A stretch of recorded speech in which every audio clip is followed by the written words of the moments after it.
Selamat datang di program Crossover to the Next Level. Berjumpa lagi dengan saya, Elson Triputra. Pada hari ini kita berada pada episode Pertobatan Paulus. Bersama saya telah hadir Pendeta Mulyono Zakaria dan langsung saja kita simak talk show berikut ini. Selamat datang, Det, di program Crossover. Ya. Hari ini kita berada pada episode Pertobatan Paulus. Ya, Nah, jadi kan di sini Yesus memilih Paulus. Yesus mempertobatkan Paulus. ya, Tetapi kan kita tahu kalau Paulus itu adalah penganiaya jemaat di tengah kebangunan rohani. Paulus orangnya keras. Nah, apa sih yang Tuhan lihat dari Paulus? iya. Jadi kita mengenal Paulus atau yang pertama kali muncul dengan nama Saulus, ya, ketika kebangunan rohani terjadi dengan luar biasa di Yerusalem. Iya. Lalu tiba-tiba terjadi penganiayaan, ya. Jadi awali dengan kematian Stefanus. Iya. Dan dari kematian Stefanus baru ada muncul Saulus setuju kalau Stefanus dihukum seperti itu. Jadi diambil kesimpulan bahwa Saulus ini adalah pemimpin gerakan pada saat itu, gerakan untuk penganiaya jemaat. Ya. Iya. Nah, tapi yang harus kita tahu, Tuhan itu bukan digerakkan oleh ini orang siapa. Bukan seperti itu. Iya. Tuhan selalu digerakkan oleh firman-Nya. Iya. Ya, oleh kedaulatannya juga memang. Nah, kalau kita melihat kenapa Saulus yang dipilih oleh Tuhan untuk mengabarkan Injil Kerajaan, padahal ini dari orang yang berseberangan. Iya. Nah, yang harus kita tahu, Saulus ini munculnya kapan? Saulus itu muncul setelah Stefanus itu mati. Iya. Ya, setelah Stefanus menjadi martir. Nah, kita lihat di akhir hidup Stefanus, dia tuh berdoa. Nah, doa orang benar itu sangat berpengaruh. Iya. Ya, ketika bangsa Israel harus ditekan oleh bangsa Filistin kira-kira 20 tahun, dia itu minta Samuel berdoa. Artinya apa? Doa orang benar itu sangat besar kuasanya. Ya, Yes. Elia pun ya dikatakan ini doa orang benar sangat besar kuasanya. Dia berdoa langit tidak menurunkan hujan, benar-benar jadi musim kering. Iya. Ya, Iya. ketika dia berkata kepada Ahab, pergilah cepat karena akan segera hujan. Baru bicara seperti itu, hujan lebat langsung turun. Padahal tanda-tanda di langit tidak ada tanda bahwa itu akan hujan. Iya. Artinya doa orang benar itu sangat besar kuasanya. Yes. Nah, sekarang kita perhatikan dengan munculnya Saulus, apa yang dikatakan atau apa yang didoakan oleh Stefanus, karena ini berhubungan erat. Ya, kalau kita lihat di dalam Kisah Rasul pasal yang ke-7, ya, ini adalah doanya Stefanus, ayat yang ke-59 dan ayat 60 sebelum Stefanus mati. Iya. Sedang mereka melemparinya Stefanus berdoa, katanya, "Ya Tuhan Yesus, terimalah rohku." Ya, karena Stefanus sudah melihat Yesus menyambut dia. Iya. Ya, sudah berdiri di tahtanya, bukan duduk, berdiri di tahtanya, siap menyambut itu. Sebabnya Stefanus berdoa, "Ya Tuhan Yesus, terimalah rohku," karena rohnya yang akan berangkat ke sana. Tapi setelah itu dikatakan sambil berlutut ia berseru dengan suara nyaring, "Tuhan." Jadi di endingnya dia masih ingat berdoa seperti ini, "Tuhan, janganlah tanggungan dosa ini kepada mereka." Dan dengan perkataan itu meninggallah ia. Jadi doa terakhir dari Stefanus adalah janganlah tanggungkan dosa ini kepada mereka. Iya. Nah, kita harus tahu siapa yang berhadapan dengan orang benar itu akan berhadapan dengan Tuhan sendiri. Iya. Siapa yang berurusan dengan orang benar akan berurusan dengan Tuhan sendiri. Ini janji Tuhan kepada Abraham dan ini sampai kepada keturunan-keturunannya. Nah, para rasul adalah keturunan Abraham. Dan murid-muridnya adalah keturunan Abraham juga. Iya. Dan kita semua sekarang adalah keturunan Abraham juga. Karena yang disebut keturunan Abraham bukan yang secara lahiriah lagi, tetapi yang secara roh. Ya, jadi secara lahiriah itu ada keturunan Abraham, tetapi secara roh kita juga disebut keturunan Abraham. Yes. Nah, Stefanus adalah keturunan Abraham. Dia menerima janji bahwa apa yang diberikan oleh orang-orang kepadanya, itu Tuhan yang akan membalasnya. Nah, pada saat itu orang-orang menganiaya dia. Nah, kalau Stefanus tidak berdoa seperti ini, berarti akan ada balasan untuk orang-orang ini, khususnya untuk pemimpinnya. Iya.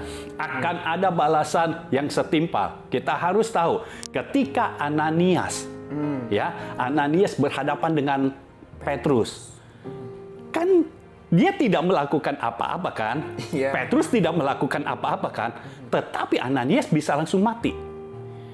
Karena apalagi di zaman atmosfer yang sudah terbuka, di mana Tuhan bekerja dengan luar biasa, kebangunan rohani sedang terjadi dengan luar biasa. Artinya pekerjaan Tuhan akan sangat nyata dirasakan. Iya. Nah, Stefanus di akhir hidupnya dia berdoa, Tuhan, janganlah tanggungkan dosa ini kepada mereka. Ini yang menyebabkan Saulus itu tidak mati. Karena seharusnya Saulus mati. Tetapi sebagai gantinya, karena Stefanus sudah mati, makanya Tuhan memunculkan Saulus ini. Itu sebabnya namanya harus diganti, jangan Saulus, jadi Paulus. Iya. Untuk kepentingan apa? Kepentingan pekabaran Injil. Karena Saulus itu nama Ibrani, Paulus itu nama Yunani. Dan Paulus itu banyak mengabarkan Injil di luar Yerusalem. Iya. Jadi jauh lebih baik nama dia memakai nama Yunani.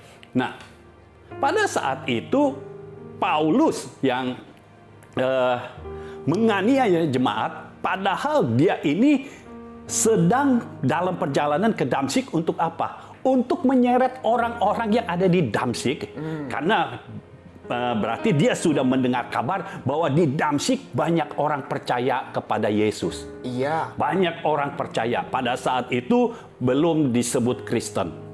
Jadi banyak orang yang mengikuti Yesus di Damsyik. Nah, dia ke sana itu dengan surat kuasa. Surat kuasa dari imam-imam kepala, surat kuasa pokoknya dari imam besar. Dia punya kuasa untuk menyeret orang-orang yang percaya kepada Tuhan, untuk menyeret orang-orang benar, menyeretnya ke dalam penjara. Atau kalau mereka diseret susah, mereka akan dibunuh. Jadi Saulus pada saat itu punya kuasa penuh.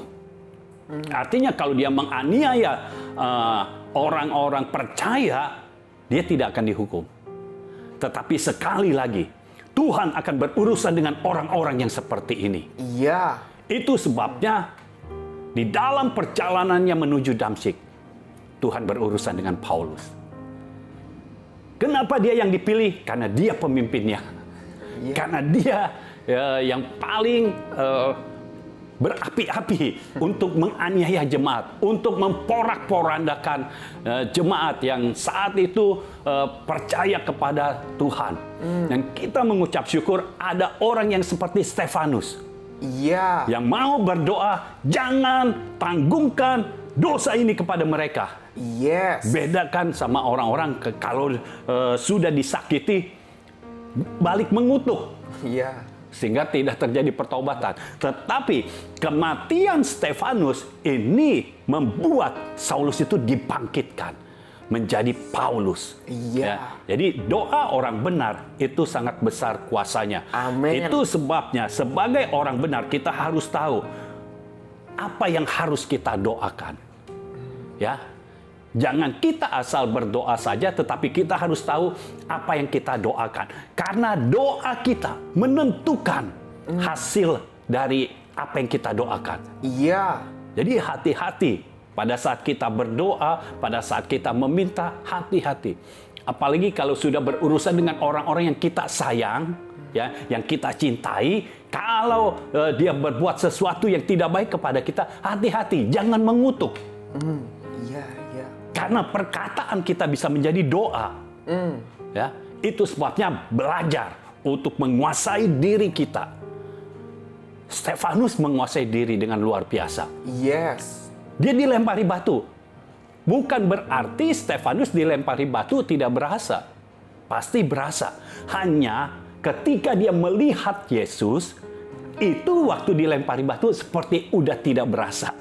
Ya, karena dia sudah melihat Tuhan. Iya. Ya, kalau orang sudah melihat Tuhan, apa yang ada di dunia ini sudah tidak dirasakan lagi. Jadi di akhir, sementara banyak orang di akhir hidupnya, kalau tahu ada yang menganiaya dia akan mengeluarkan kutuk. Tetapi Stefanus berbeda. Iya. Dia mengeluarkan berkat. Amin. Yes. Jangan tanggungan dosa ini kepada mereka.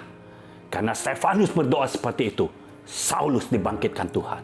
Iya. Saulus dipertemukan ya dengan Tuhan Yesus, dipertemukan supaya Saulus bertobat, menggantikan Stefanus. Tetapi Tuhan sudah melihatkan apa yang dilakukan oleh Paulus. Itu sebabnya apa yang akan terjadi dalam hidup Paulus nantinya akan berat juga. Tetapi dia pasti bisa menanggungnya karena apa? Karena Tuhan yang berfirman. Karena Tuhan yang menyertai. Iya. Jadi itu yang menyebabkan Paulus itu dipilih. Ya, bukannya ya karena dia pintar, tidak. Kita percaya di dalam Tuhan, orang yang paling bodoh pun, kalau dia benar-benar berendam dalam firman, dia penuh dengan Roh Kudus, dia dikuasai oleh Roh, maka dia akan menjadi orang yang berhikmat. Iya. Orang yang berhikmat lebih pandai daripada orang yang pintar. Ya, Yes. karena orang yang berhikmat mengetahui apa yang belum terjadi, sedangkan orang pintar mengetahui apa yang sudah terjadi.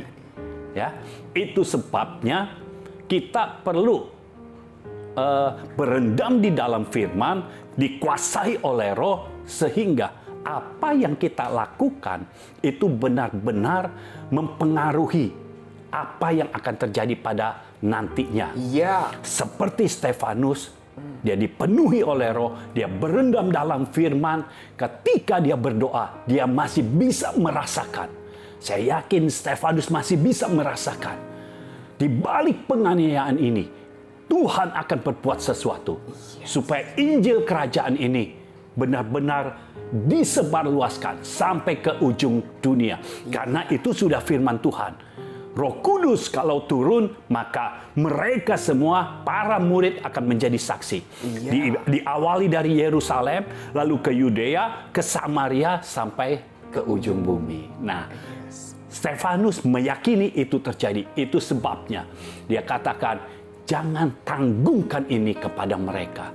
Kalau dosa ini ditanggungkan kepada mereka, maka otomatis yang berjalan sampai ke ujung bumi hanya para murid saja. Tidak ada orang baru. Tetapi karena dosa ini tidak ditanggungkan kepada mereka, pertama Saulus bertobat. Setelah itu, kalau kita melihat perjalanan hidup Paulus, dia itu membuat pengikut-pengikutnya menjadi bertobat juga. Iya. Karena dia pemimpinnya. Ya. Jadi penting untuk kita mengetahui apa yang sedang terjadi di dalam roh. Apa yang sedang Tuhan kerjakan saat ini, kita harus bisa melihat sehingga doa kita itu tepat sasaran. Yes. Ya, doa kita itu tidak asal-asalan, tetapi doa kita itu tepat sasaran. Amin. Sama seperti Stefanus berdoa setelah dia berkata, aku menyerahkan rohku kepadamu. Lalu Stefanus berdoa, jangan tanggungkan dosa ini kepada mereka. Dan karena doanya itu, Saulus dibangkitkan oleh Tuhan. Saulus dimunculkan bukan sebagai penganiaya jemaat lagi, tetapi sebagai pengabar Injil kerajaan. Yes. Dia Allah kita yang luar biasa. Haleluya. Dia bisa membangkitkan orang-orang yang tadinya berseberangan dengan kita, justru orang ini yang lebih gila-gilaan untuk Tuhan. Amin. Ya. Yes. Nah, di sini kan ketika Yesus memanggil Paulus, kok Ya. bisa Paulus saat itu langsung mengenali Yesus? Iya, kalau kita lihat kisahnya, itu Yesus yang memperkenalkan diri. Iya. Paulus itu tidak kenal. Makanya dia bertanya, siapa engkau Tuhan? Yesus menampakkan diri, tapi bukan dalam wujud manusia, dalam wujud cahaya. Artinya ini menyilaukan. Saking silaunya, Paulus buta. Iya. Saking silaunya. Itu sebabnya Yesus berkata, Saulus, Saulus, mengapa engkau menganiaya aku? Ingat, apa yang dilakukan oleh orang-orang kepada orang benar itu berurusan juga dengan Tuhan. Itu sebabnya Tuhan berkata, mengapa engkau menganiaya aku? Padahal Saulus tidak menganiaya Tuhan. Iya. Menganiaya pengikutnya. Tetapi sekali lagi, orang benar adalah representasi dari Tuhan. Yes. Itu sebabnya siapa yang berurusan dengan orang benar akan berurusan dengan Tuhan. Paulus berurusan dengan Tuhan. Apakah Paulus langsung mengenal? Tidak. Paulus bertanya, siapa engkau Tuhan? Kenapa dia bisa memanggil Tuhan? Karena orang ini lebih berkuasa daripada Saulus. Saulus sudah punya surat kuasa. Tetapi ada yang lebih berkuasa dari Saulus. Kenapa? Karena tiba-tiba tanpa wujud orang, hanya cahaya saja yang begitu menyilaukan, itu langsung berkata kepada Saulus, mengapa engkau menganiaya aku? Paulus merasa, aku tidak pernah menganiaya cahaya, aku tidak pernah menganiaya matahari. Ya, karena ini kan cahaya seperti matahari. Itu sebabnya Yesus berkata, Yesus yang memperkenalkan diri, akulah Yesus yang engkau aniaya. Jadi siapa yang menganiaya gereja itu sama seperti menganiaya Yesus. Artinya akan berurusan dengan Tuhan sendiri. Yes. Ya. Nah, Paulus ketika bertanya, siapa engkau Tuhan? Lalu Yesus mulai memperkenalkan diri. Saat itulah Paulus tahu bahwa Yesus yang pernah hidup, karena Paulus tahu waktu Yesus hidup, ya. Yesus yang pernah hidup itu benar-benar bangkit dari kematian. Iya. Tidak mati. Karena masih bisa berbicara kepada Saulus. Dan di situ perkenalan Saulus dengan Tuhan itu membuat dia pertama kalinya dia mengenal Tuhan. Karena begini, kalau Tuhan tidak memperkenalkan dirinya kepada Saulus, Saulus tidak pernah akan kenal siapa Tuhan. Jadi inisiatifnya tuh dari Tuhan ya? Dari Tuhan.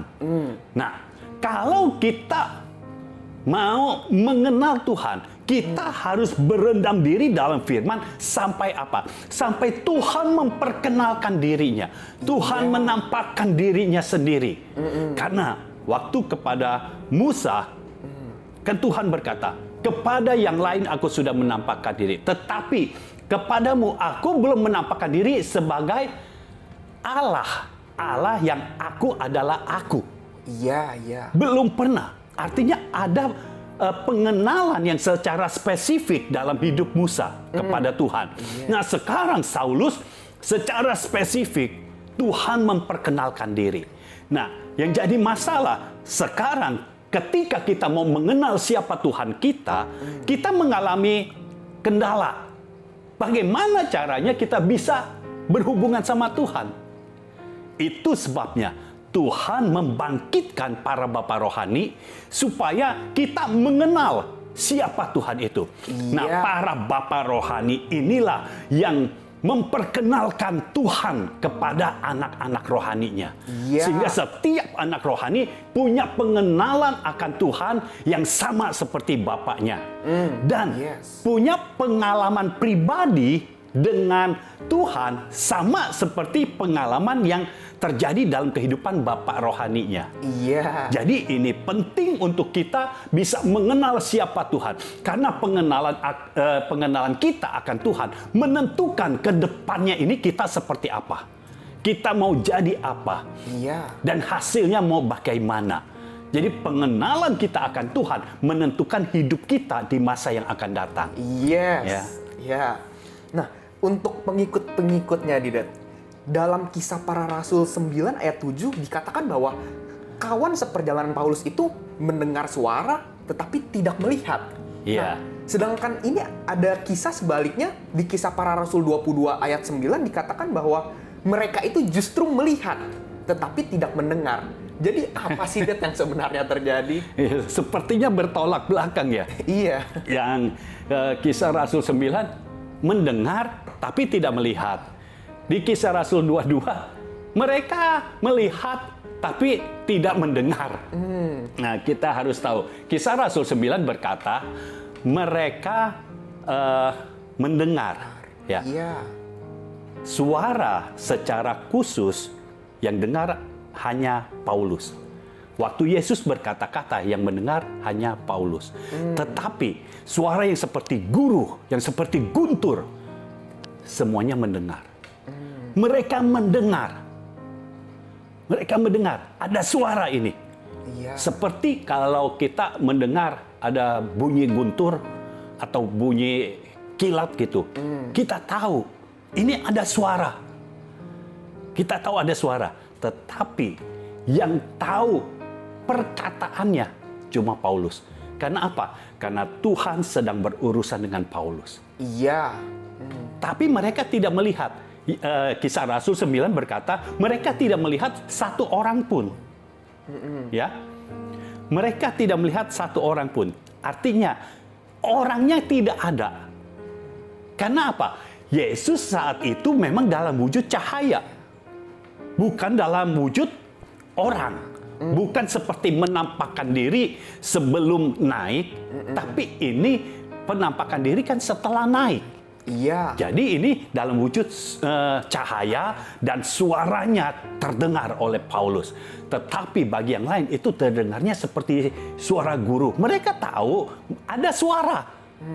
Tapi kata-katanya mereka nggak tahu. Kalau mereka tahu, pasti mereka akan bertanya-tanya kepada Paulus. Iya. Lalu mungkin terjadi perdebatan di situ. Tetapi ternyata tidak. Artinya mereka hanya mendengar ada suara tapi tidak tahu apa perkataannya. Lalu ketika Paulus menjelaskan, ya ketika dia ditangkap dia menjelaskan bahwa orang itu melihat tapi tidak mendengar.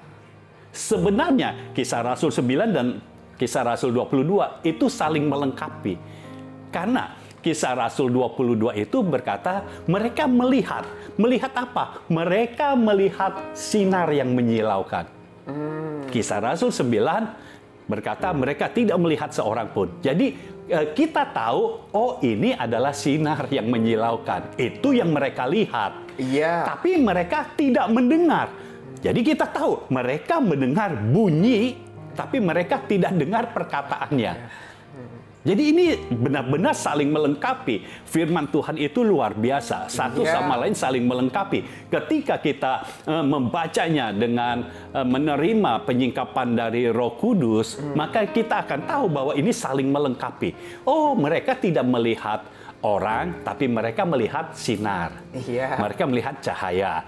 Mereka tidak mendengar perkataan Yesus, tapi mereka mendengar bunyinya.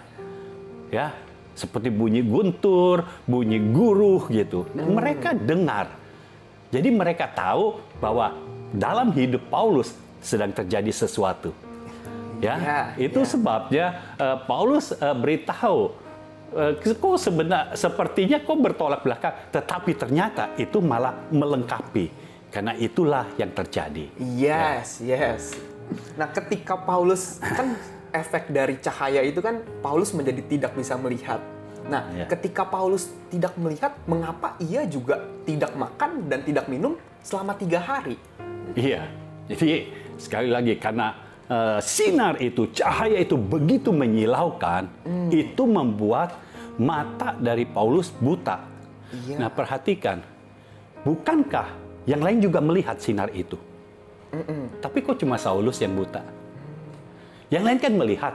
Karena apa? Tuhan berurusan dengan Saulus. Jadi ketika Saulus melihat sinar itu, ini sinar yang paling terang. Iya. Tuhan itu Allah yang maha kuasa, Allah yang berdaulat. Ya, sehingga dia bisa menentukan ini untuk sinar yang seperti ini yang membuat Saulus buta. Sedangkan yang lain tidak. Karena sedang berurusan dengan Saulus. Saulus buta selama 3 hari. Iya. Lalu berbarengan dengan kebutaannya itu, dia tidak makan dan tidak minum juga. Sampai kapan? Sampai matanya bisa melihat, baru dia bisa makan. Iya. Nah, sekarang kita lihat. Selama ini, yang Paulus lihat, yang Saulus lihat, ini bukan kebenaran firman.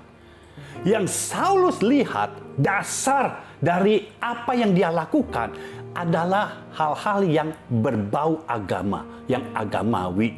Iya. Ya. Tetapi bukan dasarnya kebenaran. Ya, apa yang dilihat oleh Saulus ini harus diubahkan. Iya. Kalau ini diubahkan, baru Paulus itu bisa benar-benar hidup di dalam firman. Hidup dalam Injil Kerajaan.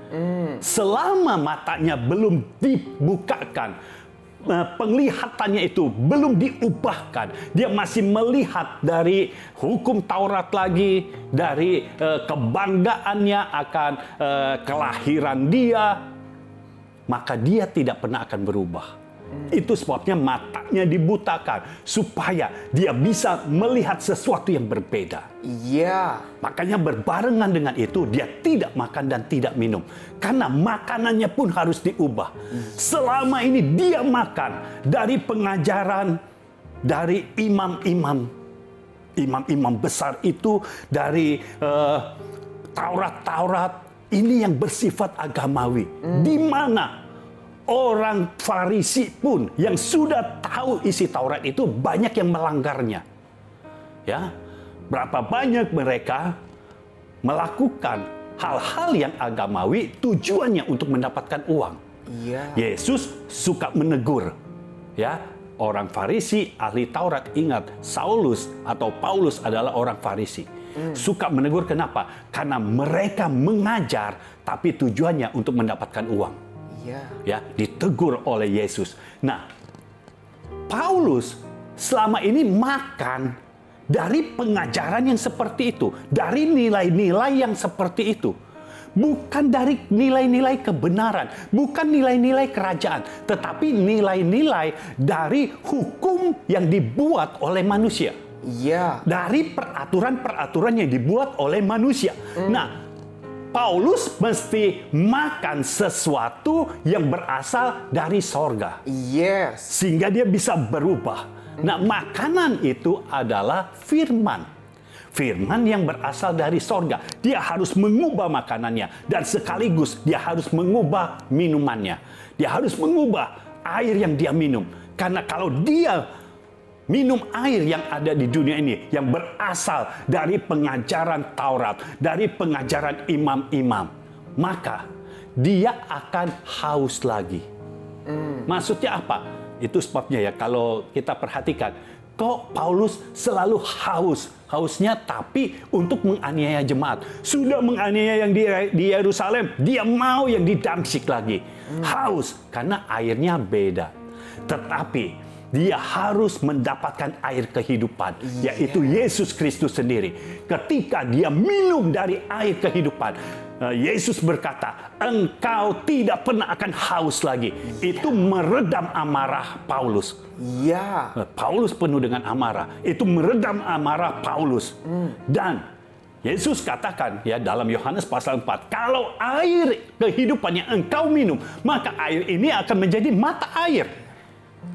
Di dalam Paulus akan ada mata air, sehingga ketika dia berkata-kata, air itu akan keluar. Air kehidupan itu akan keluar dari mulutnya.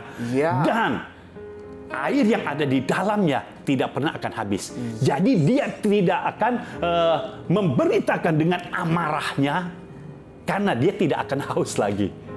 Karena air kehidupan yang dia minum membuat dia dipuaskan. Yes. Ya. Jadi itu yang Tuhan berikan kepadanya. Kalau Paulus minum dari air kehidupan, maka di dalamnya akan muncul mata air. Mata airnya ini yang membuat setiap perkataan yang Paulus katakan itu tidak pernah akan habis-habis. Selalu ada lagi, selalu ada lagi, selalu ada lagi. Yes. Jadi itu sebabnya Paulus mesti dibutakan supaya apa? Dia melihat yang berbeda. Makanannya tidak bisa dimakan lagi karena dia harus makan yang berbeda. Minumannya dia tidak bisa minum lagi. Supaya apa? Supaya dia minum dengan berbeda.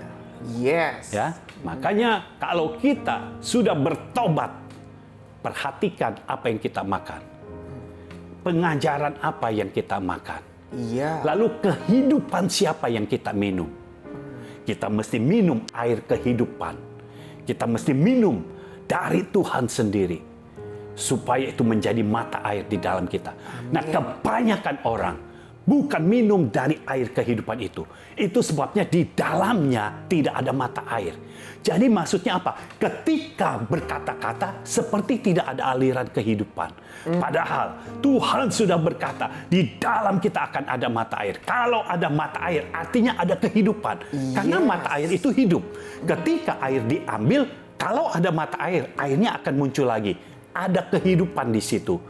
Jadi kalau kita punya mata air di dalam hati kita, di dalam roh kita, ketika kita melepaskan firman, maka kehidupan akan mengalir juga. Amin. Itu sebabnya perkataan kita bukan omong kosong lagi, tapi perkataan kita mengandung kuasa. Sama seperti Yesus berkata-kata dan mengandung kuasa. Demikianlah orang-orang benar berkata-kata dan perkataannya itu mengandung kuasa. Karena ada kehidupan Tuhan yang mengalir ketika firman dilepaskan oleh orang-orang benar. Yes, amin. Amin.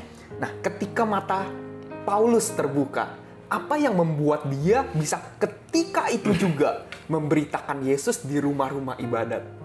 Iya, kalau kita melihat Paulus itu tidak langsung memberitakan, ya, karena di dalam Kisah Rasul pasal 9 ayat 19, dan setelah ia makan pulihlah kekuatannya. Jadi setelah matanya dibukakan, ya, tadi dibutakan dan sekarang dibukakan karena Ananias berdoa untuk Paulus, dan ketika didoakan, Paulus langsung menerima pencurahan roh. Iya. Dan selaput yang menutupi matanya saat itu gugur. Oh, haleluya. Mujizat ini akan terjadi. Amin. Saya percaya mujizat ini akan terjadi. Iya. Bagi orang-orang benar yang matanya sering tertutup oleh selaput. Di dalam nama Yesus ada kuasa. Iya. Selaput itu akan gugur. Amin. Di dalam nama Yesus. Sehingga mata yang buta akan bisa melihat lagi. Di Iya. dalam nama Yesus. Amin. Kalau itu pernah terjadi dalam kehidupan seseorang yang ada di Alkitab, artinya itu bisa terjadi juga dalam kehidupan kita yang sekarang ini. Iya. Haleluya. Jadi Paulus setelah didoakan oleh Ananias, selaput itu gugur dari matanya.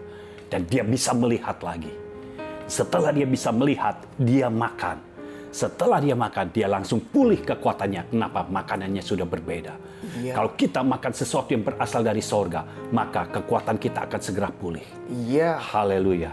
Lalu, Saulus tinggal beberapa hari bersama-sama dengan murid-murid di Damsyik. Ada persekutuan. Selalu ada tempat untuk orang-orang mau bekerja bagi Tuhan. Melakukan pekerjaan Tuhan, selalu ada tempat untuk dia berkumpul terlebih dahulu. Jadi jelas, Paulus tidak berdiri sendiri. Ada murid-murid yang lain di Damsyik. Dan dia ada bersama-sama di situ. Lalu, setelah ayat yang ke-19, setelah Saulus tinggal beberapa hari bersama-sama dengan murid-murid di Damsyik, baru dikatakan ketika itu juga ia memberitakan Yesus di rumah-rumah ibadat dan mengatakan bahwa Yesus adalah anak Allah. Jadi kenapa dia bisa langsung memberitakan? Karena perjumpaannya dengan Yesus secara pribadi. Kalau kita bisa berjumpa dengan Yesus secara pribadi, kita bisa menjadi saksi. Inilah yang terjadi dalam hidup Paulus. Kalau Roh Kudus turun ke atasmu, maka engkau akan menjadi saksi. Amin. Paulus hanya menceritakan Yesus itu adalah anak Allah. Kenapa dia menceritakan itu? Karena sang anak Allah itu, Yesus itu berbicara, berjumpa secara pribadi dalam hidupnya. Sehingga dia tahu bahwa Yesus itu memang tidak pernah mati. Yesus itu mati untuk berbuat sesuatu, untuk mengambil kunci maut dan kunci kerajaan maut. Tapi setelah itu, Yesus bangkit dan naik ke sorga. Lalu setelah itu, ketika Paulus mau berbuat yang lebih lagi untuk menganiaya jemaat, Yesus menampakkan diri kepada Paulus. Jadi Paulus tahu bahwa Yesus benar-benar anak Allah. Yesus penuh dengan kuasa. Dia tidak bisa berkata, Yesus hanya manusia biasa. Ketika Yesus ada di dunia ini, Yesus hanya manusia biasa. Tetapi ketika Yesus bangkit, Yesus anak Allah. Paulus tahu karena Paulus mengalami perjumpaan pribadi. Itu sebabnya saudara-saudara yang dikasihi Tuhan, milikilah kerinduan untuk berjumpa dengan Tuhan secara pribadi. Miliki kerinduan sehingga ketika engkau berjumpa dengan Tuhan secara pribadi, maka engkau akan tahu apa yang harus engkau lakukan. Bukan lagi yang jahat yang engkau lakukan, tetapi yang benar, yang berasal dari Tuhan, yang berasal dari sorga. Itu yang engkau lakukan. Itu yang saudara-saudara lakukan. Sehingga nama Tuhan dipermuliakan melalui hidupmu. Dan bukan hanya itu saja, mujizat-mujizat mulai terjadi dalam hidupmu. Dan melalui hidupmu, orang-orang di sekitarmu mulai merasakan ada mujizat dari sorga. Tuhan masih bekerja sampai saat ini. Dan mujizatnya masih terjadi sampai saat ini. Sampai selama-lamanya. Kita akan bisa melihat bahwa mujizat akan terjadi ketika kita mengalami perjumpaan dengan Tuhan secara pribadi. Maka mujizatnya akan diturunkan dalam hidup kita.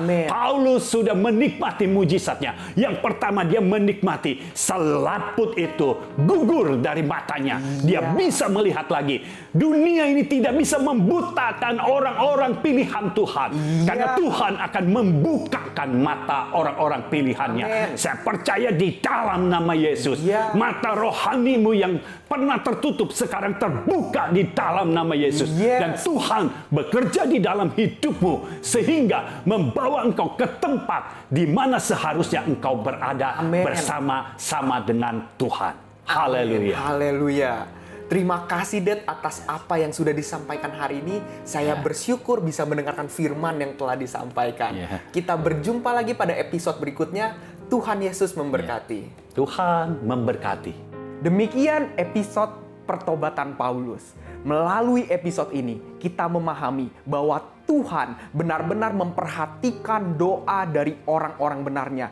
Tuhan memperhatikan perkataan dari orang-orang pilihannya. Dan ketika kita berubah, kita telah bertobat, maka apa yang kita lihat, apa yang kita makan, dan apa yang kita minum, benar-benar semuanya berasal dari Tuhan. Kita memiliki mata air yang tidak akan pernah habis. Program Crossover akan tayang setiap hari Rabu jam 7 malam. Saudara dapat klik like dan subscribe channel YouTube Mulona Zakaria. Dan jangan lupa juga nyalakan loncengnya.